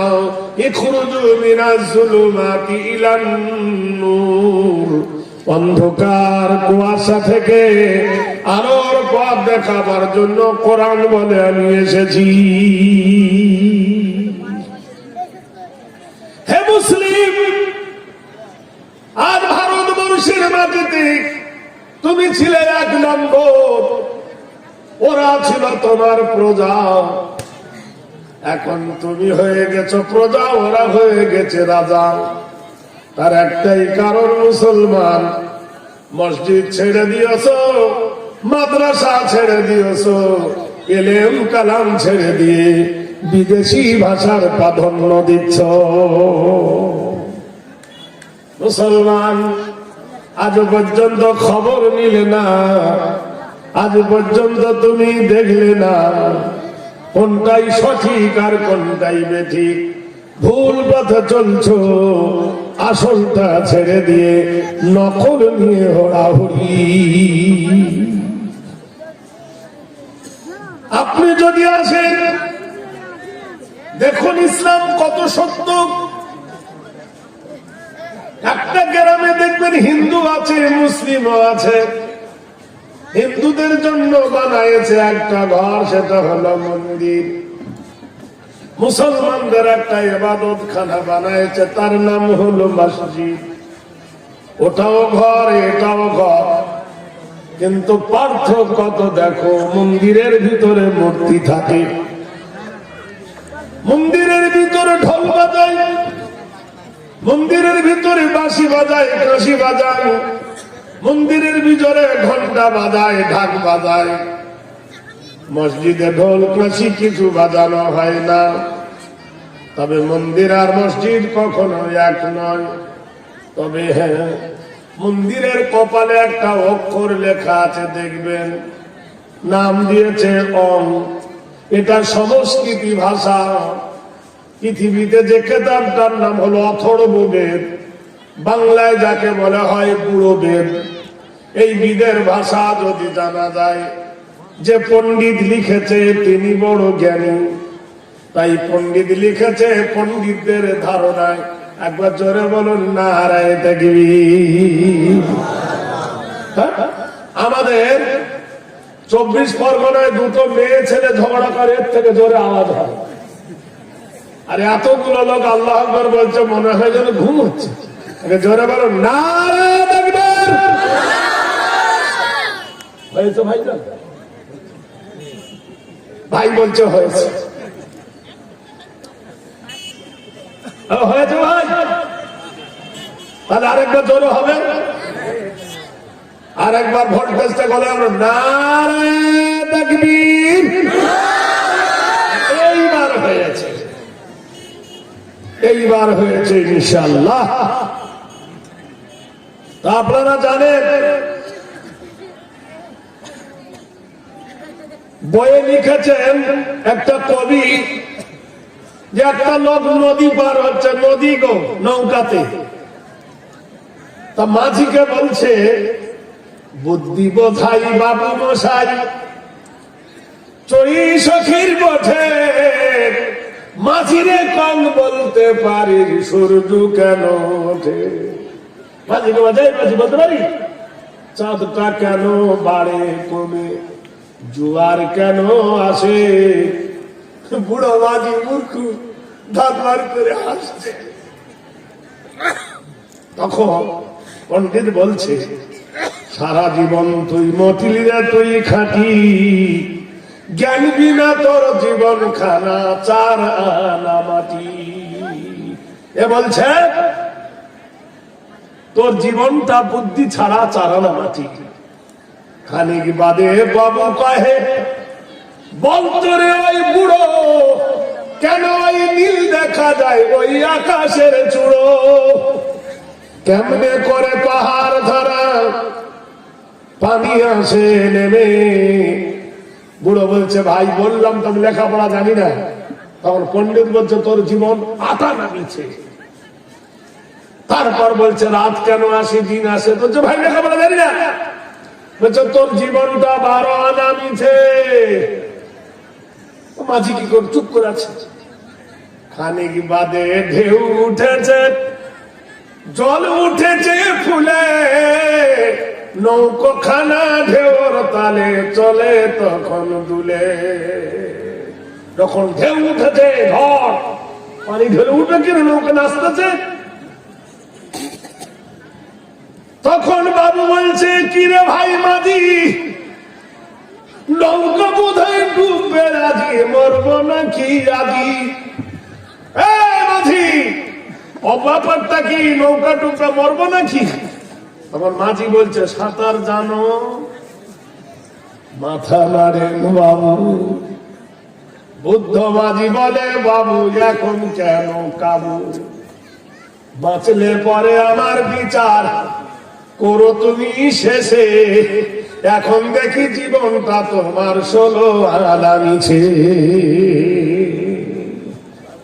এনে পড়াও, বিয়ে পড়াও, বিটি পড়াও, ডাক্তার পড়াও, ইঞ্জিনিয়ার পড়াও, একলার বিকলার ফার্স্ট ক্লাস পড়াও, কি গরম। যতই গরম দেখাও না কেন নরম কখন হবে তুমি, যখন তোমার বিবি মরে যাবে। তোমার বিবি যখন মৃত্যু সজ্জায় সজ্জিত, ফালাওলাই যা বালাগাতিল হুলকুম ওয়া আনতুম হিনাইযিন, তোমার বিবি যখন মৃত্যু সজ্জায় সজ্জিত, তখন যদি বলি তোমার মা মরে যাচ্ছে, ওহে হাকিম সাহেব তোমার মায়ের কাছে যাও, তোমার মায়ের কাছে গিয়ে একটু সহানুভূতি দেখাও। মাথার কাছে বসে হাকিম কি পড়বে বলো, জনগণ মনোবধিনায়ক জয় হে। পড়বে না কাজে লাগবে? ডাক্তারকে ডেকে বলবে, ডাক্তার বলবে টুইঙ্কল টুইঙ্কল লিটল স্টার, পড়বে কি না? প্রতি মাসে 5,000 টাকা লেগেছে টিউশনি, পড়বে না? ইঞ্জিনিয়ার এসে বলবে কোমর পাড়ার গরুর গাড়ি বোঝাই করা কলসি, ছুটে যাবে। এইরকম ছোট একটা মাদ্রাসা যেটা ঘৃণা করেছিলে মাওলানা সাহেব, একটু চলেন ওস্তাদি একটু চলেন, এখন দেখি আমার জীবনটা 16 আনা মিছে। জানাজাটা কে পড়াবে? ভাই কে পড়াবে? তো তুমি কেমন বোকা, এমএ পায় বিএ পায় ডাক্তার বেটা, তোমার বাপের জানাজা পড়াতে পারো না, তোমার থেকে দুঃখ আর আছে? পরের ধার করা জানাজায় কবরে যাবে। তাহলে ওই বুদ্ধি বোঝাই পণ্ডিত মশাই থেকে মাঝির দাম বেশি না কম? ফিরে এসো সোনার লালেরা। তাই বলছে হিন্দু শাস্ত্রে বলা হয়েছে যে হিন্দু ব্রাহ্মণ ছাড়া, কুলিং ব্রাহ্মণ ছাড়া। কুলিং ব্রাহ্মণ কাকে বলে?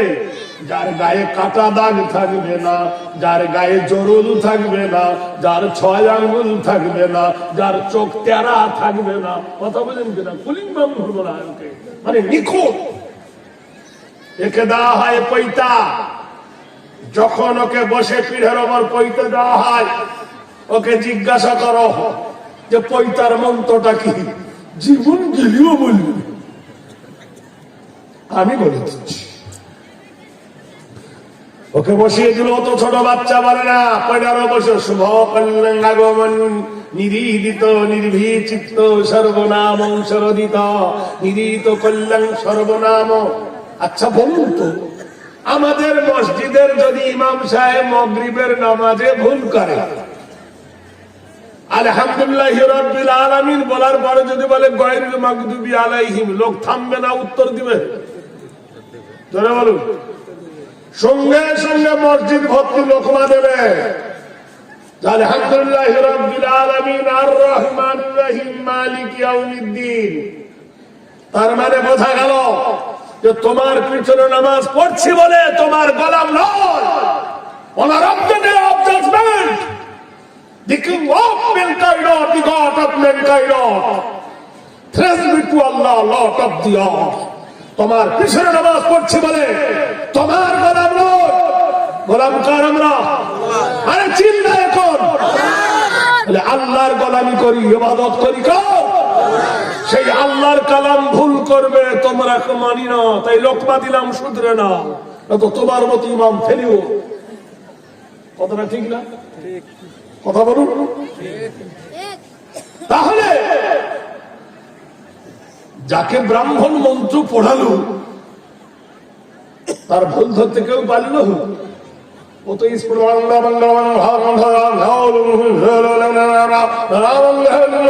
কি বলে। আমাদের কিছু হাফেজ আছে, নাম হলো কানা হাফেজ, নাম যাচ্ছে সাবিনা। আরে সাবুন মানে রাত্রি, আর নাবিনা মানে অন্ধ। কথাটা বলছেন কিনা? নাম যাচ্ছে সাবিনা ক্ষত। আমাকে দেখে ওরা তো গাড়ি দেখায় যে শালা শুধু আমাদের বিরুদ্ধে। আমি বলছি তুই যে মাইকে পড়তেছিস সারা রাত, তো সাবিনা মানে তো কানা, নাবিনা মানে তো কানা, তা তুই দেখে দেখে কেন পড়ছিস? বল খতম করছি। আহা, আবার নাম যাচ্ছে খতম করে দিচ্ছি, মানে তো মেরে ফেলছে। তুই ওদের কোরআন পড়ছে, এদের স্বামী স্ত্রী মিলন করছে, কি হবে? এই মশলাটা কে দিবে? এ কথা বলতে গেলে খারাপ। কথা বুঝতে পারছেন কিছু? যেটুকু কোরআন পড়ো, কোরআন পড়া যত নেকি, কোরআন শোনা তত নেকি। কোরআনের কিছু জায়গা আছে তেলাওয়াতি সেজদা, যে পড়বে তাকে সেজদা দিতে হবে, যে শুনবে তাকেও সেজদা দিতে হবে। আপনি মাইকে পড়ছেন, কোরআন পড়লেন, আর আপনার সেই কোরআন পড়া একজন রাস্তার লোক যেতে যেতে শুনলো, মাইকে সেই বাণী শুনলো সেজদার আয়াত, ও তো জানেই নেই তো সেজদার আয়াত কি নাই, ওর কি হবে? এজন্য বলি সারা পৃথিবীর মাটিতে ধর্ম শিক্ষার জন্য মাদ্রাসা কেন্দ্র আছে। হিন্দু ভাইদের বেদ রামায়ণ মহাভারত শিক্ষার কোন কেন্দ্র নাই। তাই ব্রাহ্মণ বর্ষ শুভ কল্যাণ আগমনী হেরি নাম চরিতাত গরিয়সী কল্যাণ সর্বভূত ববাসিত নাম সত্যং অং শান্তি বয় কর্মস্থ গায় হেরিম। বলো তুমি আজ পৈতা নিচ্ছ, মিথ্যা কথা বলবে না। বলো তুমি পৈতা নিচ্ছ, কাউকে প্রতারণা করবে না। বলো তুমি পৈতা নিচ্ছ, কোন নারীর দিকে কুদৃষ্টি তাকাবে না। বলো তুমি পৈতা নিচ্ছ, কাকে ঘৃণা করবে না। হেরি নাম চরিতার্থ করলেন। ওম শান্তি ভয় হেরি নাম বাক্কায় নম ও আব্দুল্লাহ ওয়াল মাতালাম তিসলম তিত্ত তিসবং লা ইলাহা ইল্লা হারফ কিবা করং মুহাম্মাদং পরম পরম পাদম সত্যম মুহাম্মাদুন সুন্দরম। সারা পৃথিবীর রাজনৈতিক বীর, সারা পৃথিবীর শিক্ষাবীর, সায়রা নদীর আদর্শবীর যদি দেখো, চরিত্র ধরো মুহাম্মাদের, যার চরিত্র ছিল নির্ভুল, যার চরিত্র হলো নিষ্কলঙ্ক, আরবের বিখ্যাত কাফের যার নাম হলো আবু জাহেল, সে নবীকে উপাধি দিয়েছিল আল আমিন, তুমি সত্যবাদী। আরবের মাটিতে তার নাম হয়েছিল আল আমিন। আল্লাহ বললেন আবু জাহেল তুমি যখন সাপোর্ট করলে আমি আল্লাহ আফসোস করলাম, তাই বললেন আল্লাহ ওয়াহাদাল বালাদিল আমিন। আল্লাহ মক্কা শহরের কসম খেয়ে বললেন ওয়াতিনি, তিনের কসম, ওয়াজাইতুনি, জাইতুনের কসম, ওয়াতুরি সিনিনা, তুর পাহাড়ের কসম, ওয়াহাদাল বালাদিল আমিন। বালাদুন মানে শহর, আমিন মানে সত্যবাদীর শহর, যে সত্যবাদীর শহরের নাম দিল মক্কা।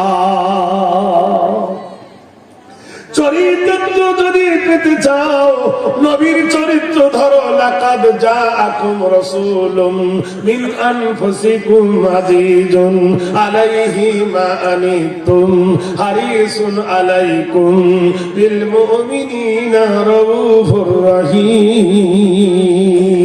কেমন করে বিবির সঙ্গে ঘর করবে, কেমন করে খানা খাবে, কেমন করে বিবিকে কোন পাশে শোয়াবে, কেমন করে বিবি স্বামীকে খেদমত করবে, কেমন করে শিক্ষক ছাত্রকে পড়াবে, কেমন করে যুদ্ধের পরিচালনা করবে, কেমন করে নেতৃত্ব দেবে, যদি শিখতে চাও আমার নবীর চরিত্র ধরো। আজিজুন আলাইহি, আমার নবীর চরিত্র হলো বিশ্ব জগতের মানবের জন্য বন্ধু। ওং শিথিলাং শরণাং পজ্জ, ওং তৃতীনাং কল্যাং পজ্জ, ওং শান্তি সর্বনামস্তুরে হেরি ইবাদতে পূজ্য নম।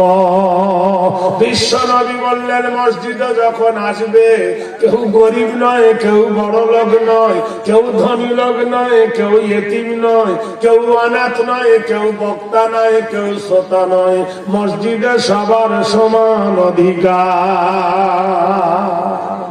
সুবহানাল্লাহ। সবার সমান অধিকার কার? মানবের অধিকার কে দিলেন? বিশ্বনবী মহানবী মুহাম্মদুর রাসূলুল্লাহ বললেন যারা ধনী হয়েছো আর যারা গরিব হয়েছো, ধনীর জন্য কটা? 5টা, গরিবের জন্য হলো 3টা। কি সুযোগ, কি সুযোগ! ধনী যখন হয়েছো আকিমিস সালাহ ওয়া আতুজ যাকাত, নামাজ পড়ো, যাকাত দাও, কৃতিতং আরাধনা নৈকট্য লাভ হেরি নাম কল্যাণ বয় সর্বনমস্কৃতে কতীয় বয়। যদি তোমার ওপর যাকাত ওয়াজিব হয় আর নামাজ পড়ো, যদি যাকাত না দাও কবুল হবে? জোরে বলছেন না কেন? আমাদের দেশে লোক 5 ওয়াক্ত নামাজ পড়ে কিন্তু যাকাত দিতে যায় না। আর যাকাত যদি দিতে হয় তাহলে মাদ্রাসার জলসা করতে হয় না, আমি টাকা দেব। ভাইরে আমার, গরিব ধনীর কাছে যাবে না ধনী গরিবের কাছে যাবে? কে কার কাছে যাবে? কথা বলেন না কেন? গরিব ধনীর কাছে যাবে না, ধনী গরিবের কাছে যাবে। যাকাত যখন ফরজ হবে আর মানুষ যখন যাকাত দেবে, নেবের লোক থাকবে না, ধনী তখন গরিবকে খুঁজবে। আল্লাহ বলছেন বন্ধুরে, নামাজ প্রতিষ্ঠিত করেছো, নামাজ যেমন পড়ো না যাকাত দিয়ে দাও, যদি যাকাতের আওতায় যাও। কিন্তু গরিবের জন্য যাকাত নাই, আছে? যারা বলুন, তাহলে একটা থেকে গরিব বেঁচে গেল। মালদার হয়েছ, যাকাত যখন দিয়েছ, আল্লাহর বাইতুল্লাহ ওয়াইলিং করতে যাও, মেশিন ওয়াশ করতে যাও, আল্লাহর ঘরে যাও, ফরজিয়াত আদায় করো, যাও হজ করতে চলে যাও, এটা ইসলামের একটা রুকন।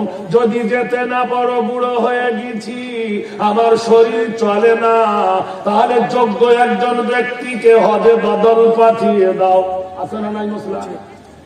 ভাই পাচ্ছেন না, বয়স হয়ে গেছে, ভাই আমাকে আপনি হজে দান, এর বদলে আপনি পুণ্য নেকি পাবে, কিন্তু ও বুড়ো দেবে না, এই কারণে লোকে ওকে হাজি বলবে না, কিচ্ছু জানে না, শুধু ফাতিহা জানে না, হজে ধাক্কা খেতে চলে গেছে। এসে বলছে, আল্লাহ কি রে, খোদার কি রে, হাজি হয়েছি, মক্কায় ধাক্কা খেয়ে খেজুর এনেছি। এই আমাকে হাজি সাহেব বল, মৌলানা সাহেব কাছে চেক নিয়ে শুধু আল হাজ লেখে নি, 10 টাকা দিতাম 2 টাকা দেবো, কেন কেটে দে আল হাজ লে। আস্তাগফিরুল্লাহ, আল হাজ কাকে বলে নিজেই জানে না। কেউ আবার ওমরা করে এসেছে, আমার উপর আবার রাগ করেন না, এসে বলছে আমাকে হাজি সাহেব বলে, কি জ্বালা রে আল্লাহ। ভাইরা আমার, বন্ধুরা রে আমার, আল্লাহ পাক কোরআন শরীফের মধ্যে বলেন, ওয়াতাসিমু বিহাবলিল্লাহি জামিয়া ওয়া লা তাফাররাকু, তোমরা আল্লাহর রশিকে শক্ত করে ধরো, তোমাদের মধ্যে জনমত নৈক্য না হয়। ভাইরা আমার, বলুন, মুনাফিকের 3টে লক্ষণ বলা হয়েছে। মুনাফিক যারা, তারা ওয়াদা খেলাপ করবে। কি করবে? ওয়াদা খেলাপ করবে। আর মুনাফিক ফজর আর এশারে নামাজ কাজা করবে। এগুলো আছে না? না, মিথ্যা কথা বেশি বলবে, আর মিথ্যা কথাকে জবাব দেওয়ার জন্য কি করবে? কসম খাবে। এরকম লোক আছে না সমাজে? ভাইরা আমার, বন্ধুরা আমার, যখন মসজিদ ছিল কাঁচা, ইমানদার ছিল পাকা, এখন মসজিদ হয়ে গেছে পাকা, ইমানদার হয়ে গেছে ফাঁকা। তখন দাড়ি ছিল না মানুষের মুখে, ইমান ছিল, এখন দাড়ি বেশি হয়ে গেছে কিন্তু ইমানদারও কমে গেছে। এখনকার ছেলেরা দেখবেন 80% ছেলেরা সব দাড়ি ছেড়েছে, ফুটফুস দাড়ি। এদেশে আসে না কি নাই দাড়ি, হিন্দুরাও পর্যন্ত ছেড়ে গেছে। ও মুসলমানেরা, এক যুবক ফজরের নামাজ পড়েছে, ফজরের নামাজ পড়ার পরে মায়ের কাছে বসে মার পাটা টিপে দিচ্ছে। মা বলছে, বেটা কি হয়েছে বল, কিছু বলবি? দোয়া নেওয়ার ক্যাপাসিটি দেখো। ওমা, আমি বাজার যাব গো মা, সওদা করতে গো মা, ও মা কাপড় জামা কিনতে যাব বাজারে গো মা, আমাকে তুমি ইজাজত দাও। আল্লাহর কোরআন বলেন, ওয়াইজা কুজিয়াতুস সালাহ ফান্তাসিরু ফিল আরদি ওয়াবতাগু মিন ফাজলিল্লাহ। তোমরা ফজরের নামাজ পড়ো, ফজরের নামাজের পরে আমার ইবাদত আর করতে হবে না। ফান্তাসিরু ফিল আরদি, আমার জমিনে ছিটিয়ে দাও, ওয়াবতাগু মিন ফাদলিল্লাহ। আমি তোমার মার জন্য, তোমার বিবির জন্য, তোমার ছেলের জন্য, মেয়ের জন্য জীবিকা করবে। ওয়াজহারা মাশা, আমি তোমাদের জন্য দিন তৈরি করেছি। ওয়াসরাজাও ওয়াহাদা, আমি সূর্যটাকে প্রখর করে দিয়েছি। ওয়াজআলাল আরদা ফিরাশা, আমি তোমার পায়ের তলে জমিনটা সমতল করে বিছাইছি। ওয়াল জিবালা আওতাদা, আর আমি পাহাড় দিয়া জমিনটাকে পেরেক মেরে দিয়েছি। যুবক মায়ের কাছে গিয়ে দোয়া নিচ্ছে। আপনারা দেখবেন গরিবের ছেলেরা আলেম হয় বেশি, আর বড় লোকের ছেলেরা মাকে বৃদ্ধা আশ্রমে দেয় বেশি। কোন হাফেজের মা, কোন মাওলানার মা,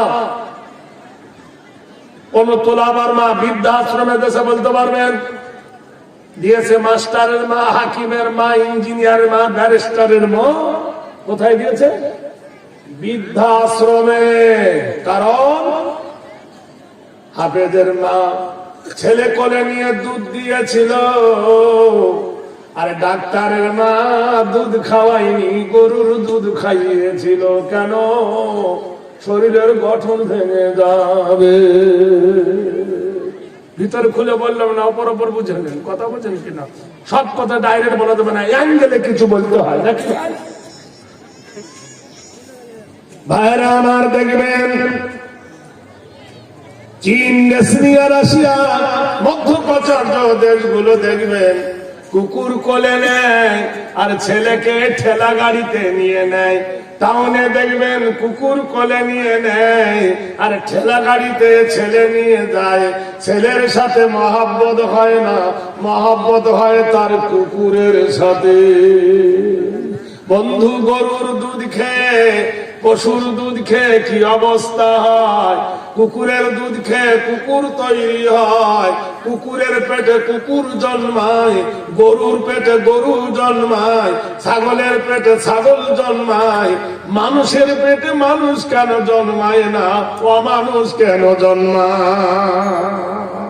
কোরআনে আল্লাহ বললেন, লা তা'বুদু ইল্লাল্লাহ ওয়া বিল ওয়ালিদাইনি ইহসানান।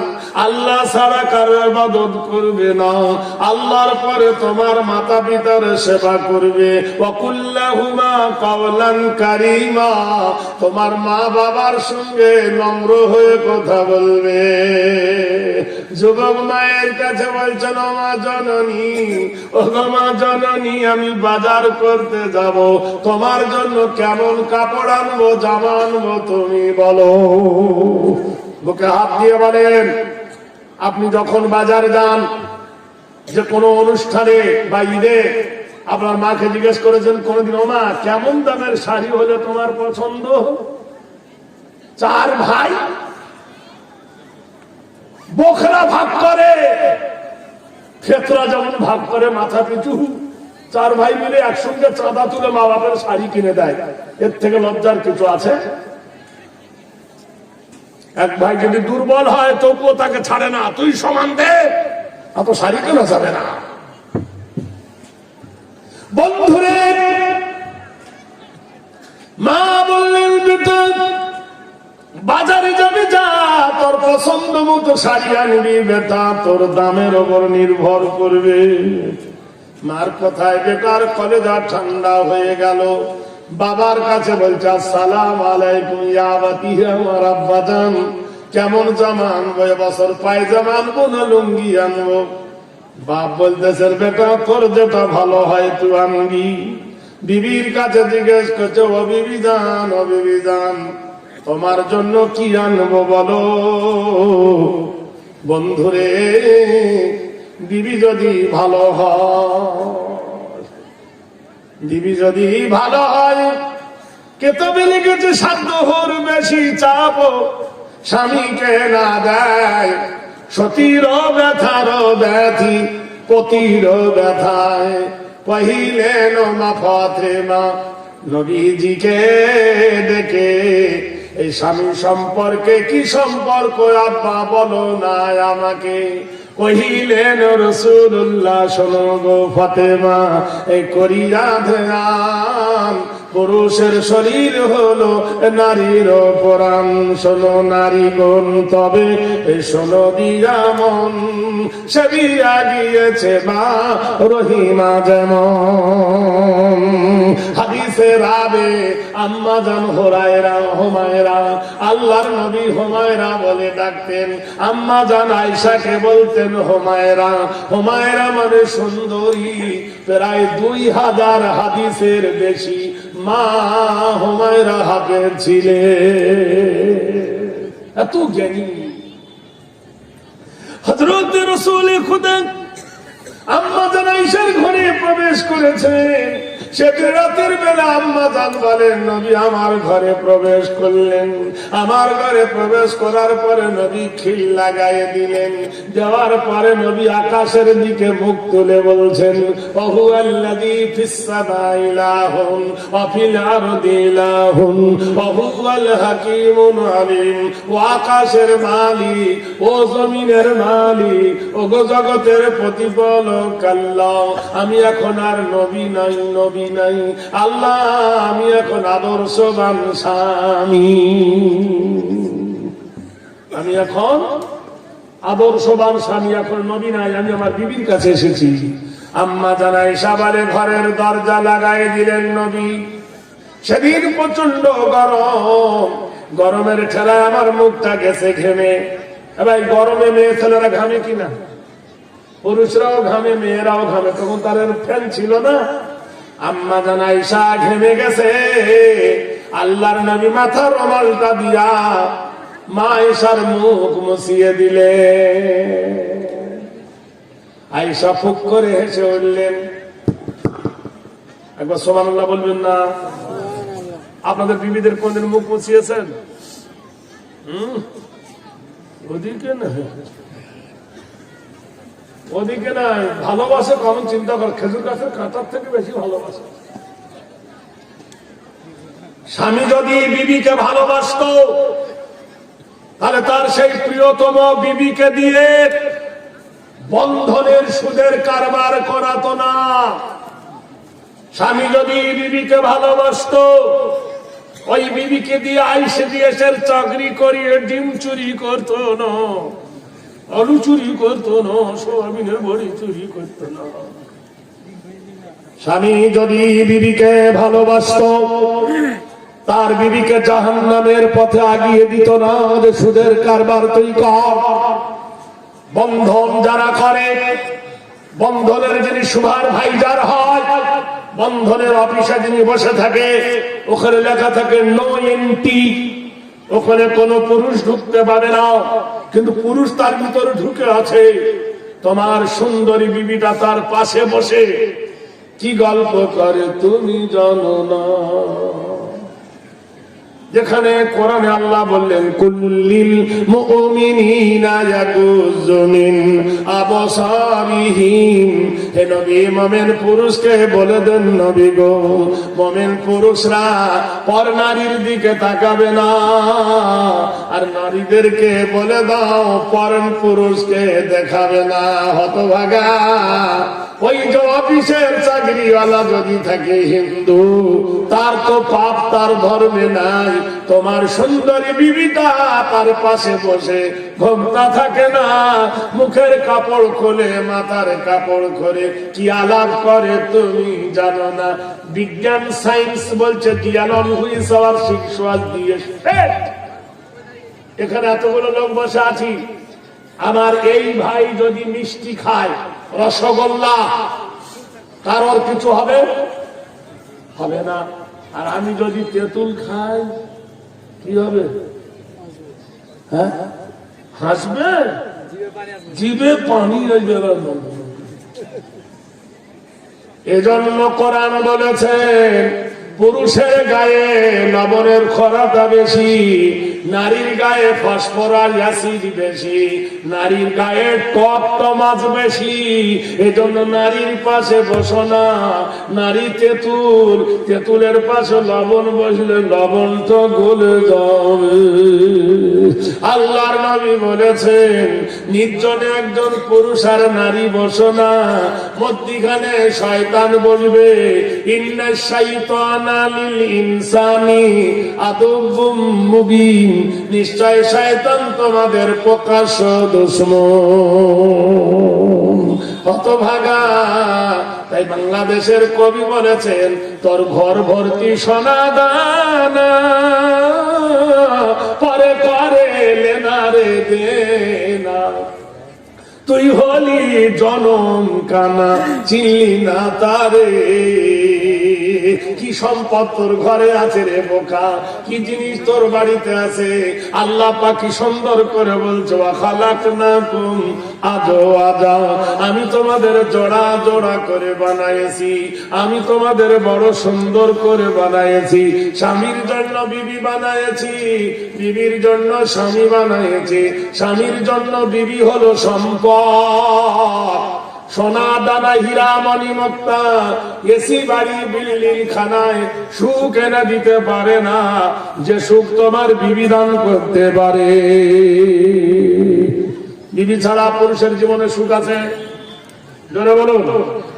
আর নারীর জীবনে পুরুষ ছাড়া কোনো সুখ নাই।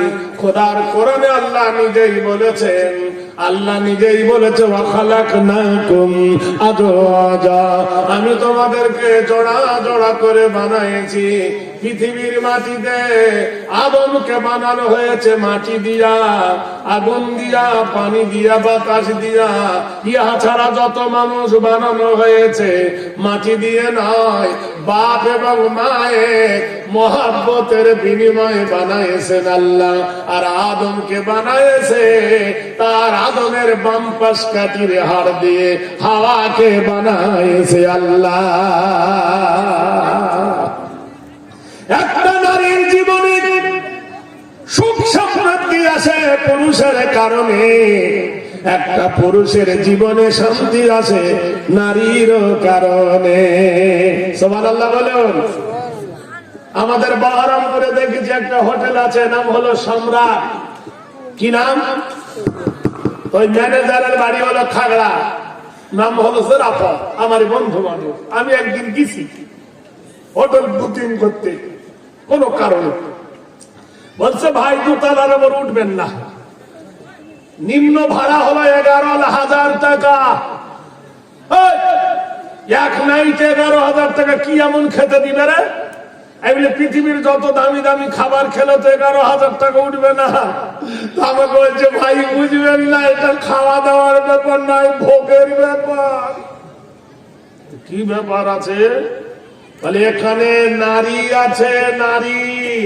এই একটা নারীর কাছে এক রাত ঘুমাবে 1 ঘন্টা 2 ঘন্টা, তার জন্য কি 11,000